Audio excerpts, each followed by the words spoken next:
بسم اللہ الرحمن الرحیم رب اشرح لی صدری ویسر لی امری واحلل عقدۃ من لسانی یفقہوا قولی۔ داستان حضرت ابراہیم علیہ السلام چلتے چلتے داستان محمد صلی اللہ علیہ وآلہ وسلم تک آنی ہے، اور ہم سرکار دو عالم صلی اللہ علیہ وآلہ وسلم کے پردادا تک پہنچ گئے تھے کل۔ کوئک ریکیپ، ان کا اصل نام عمر بن عمر ہے، لیکن ان کا نام پڑ گیا ہے، مشہور ہے ان کا نام ہاشم۔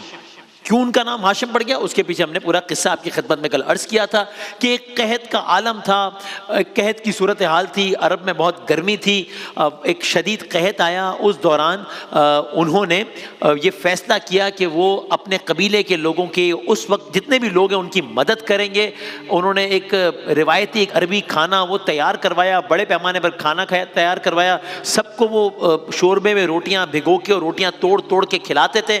اس ایونٹ سے ان کا نام ہاشم مشہور ہو گیا، ہاشم یعنی توڑنے والا، وہ ان کا نام مشہور ہو گیا اور یہ ہو گیا ہاشم۔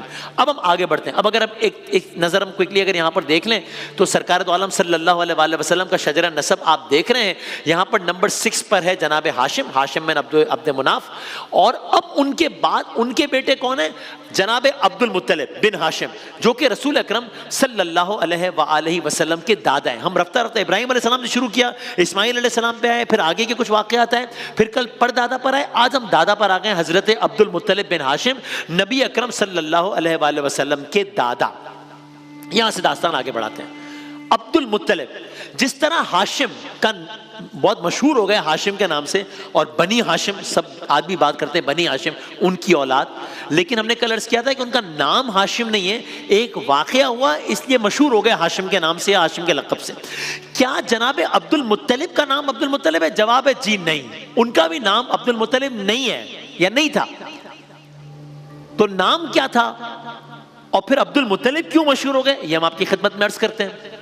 اصل نام کیا تھا؟ شیبہ، جناب عبد المطلب کا اصل نام۔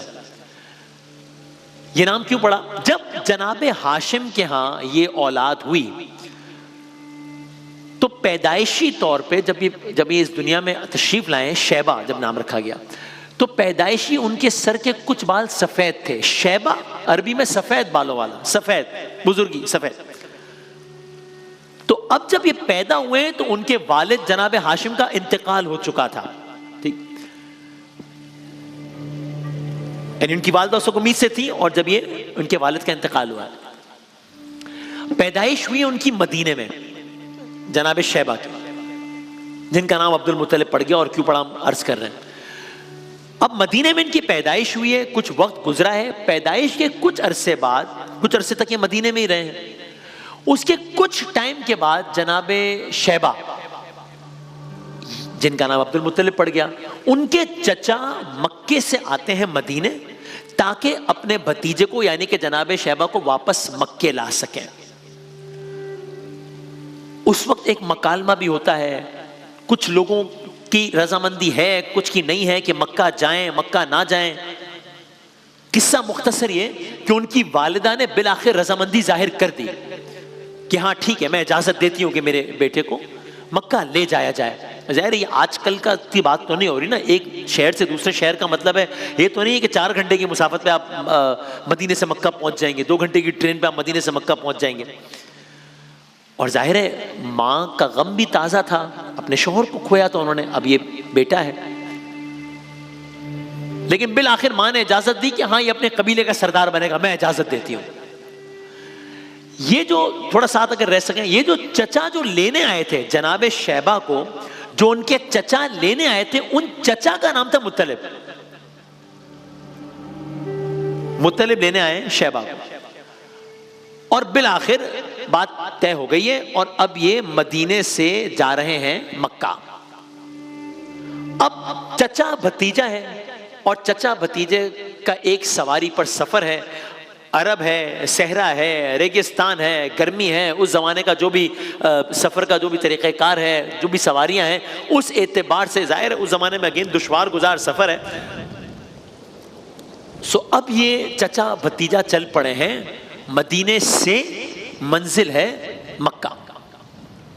اب آہستہ آہستہ یہ قافلہ جا رہا ہے. اگین یہ آج کل کا زمانہ تو نہیں ہے کہ 4 گھنٹے میں پہنچ گئے، ظاہر ہے ٹائم ٹیکنگ ایکٹیویٹی تھی، موسمی تغیرات جو بھی.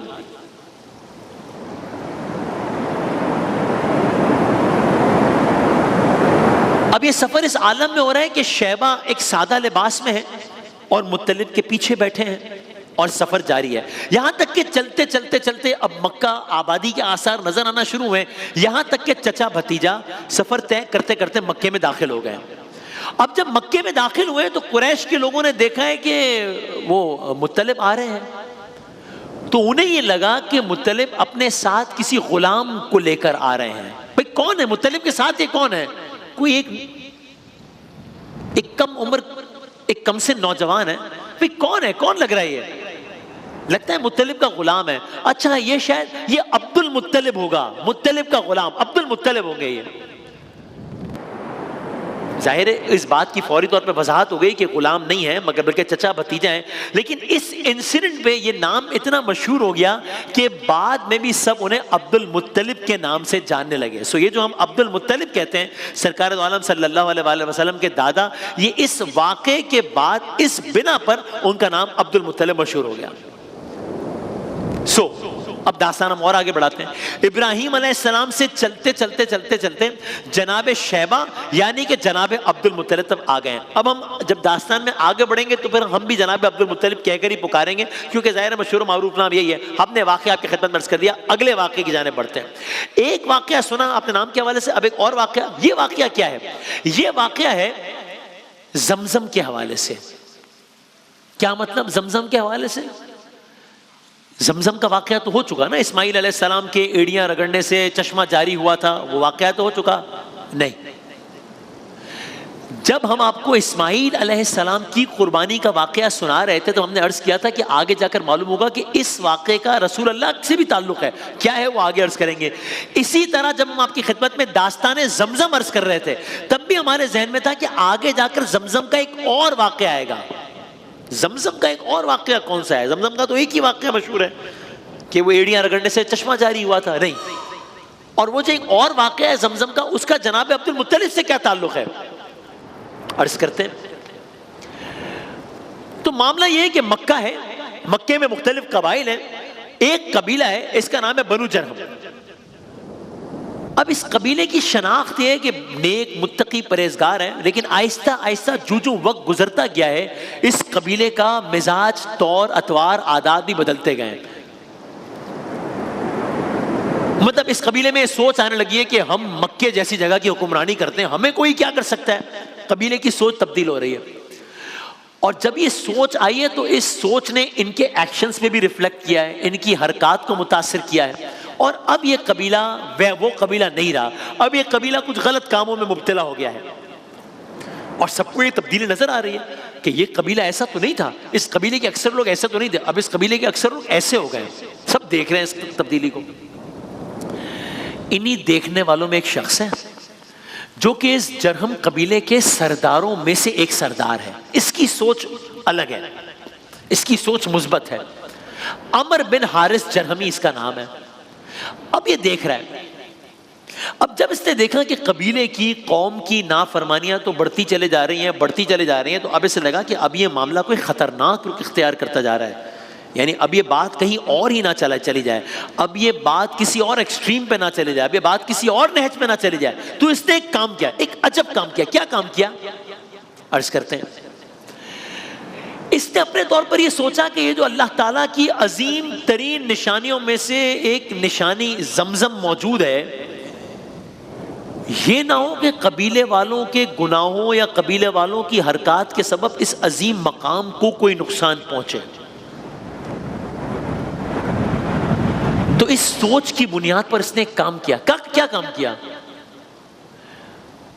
اس نے اس خیال سے کہ اس زمزم کو کوئی نقصان نہ پہنچ جائے کسی بھی طریقے سے، اس خیال کے سبب اس نے اس مقام کو یعنی چاہے زمزم کو بند کرنے کا ارادہ کیا، اس کو بند کر دیتا ہوں میں فی الحال، یہاں تک کہ اس نے اس پلان کو عملی جامہ پہنانا شروع کیا، اس انداز سے عمل کرنا شروع کیا کہ ایک روز چاہے زمزم پر پہنچ گیا اور اس نے اس مقام پر مٹی ڈالنا شروع کر دی، اس خیال اور اس ارادے سے کہ اس کو بند کر دوں میں۔ اب یہ شخص کھڑا ہے، اس ارادے سے کھڑا ہے، قبیلہ اپنی حرکات میں مصروف ہے، قبیلے کی اکثریت لوگ اپنی حرکات میں مصروف ہیں، یہ شخص یہ عمل کر رہا ہے، مٹی ڈالتا جاتا ہے، زمزم بند کرنے کی کوشش کرتا جاتا ہے، کام آگے بڑھتا جاتا ہے، یہاں تک کہ ایک وقت یہ آ گیا کہ اب اسے لگا کہ میں زمزم کو بند کرنے میں یا ڈھانپنے میں کہہ لیجئے کامیاب ہو گیا ہوں۔ اب منظر بدل گیا ہے، زمزم چھپ گیا ہے، زمزم ڈھپ گیا ہے، وہ تاریخی زمزم جو ایک تاریخی واقعے کے نتیجے میں ایک تاریخی بے آب و گیا وادی میں جاری ہوا تھا، آج بظاہر اس کا نام و نشان مٹ گیا ہے۔ وہ زمزم جس کی وجہ سے ایک ماں کو اپنی اولاد کی زندگی کا آسرا ہو گیا تھا، وہ زمزم آج مخفی ہو گیا ہے۔ وہ زمزم جس کے سبب مکے کے باعث گویا ایک جہان مکے کے اطراف میں آباد ہو گیا تھا، جس کی وجہ سے آج وہ زمزم مٹ گیا ہے۔ زمزم کا وجود بظاہر ختم ہو گیا ہے، نظر نہیں آ رہا، پیرنٹ نہیں ہے۔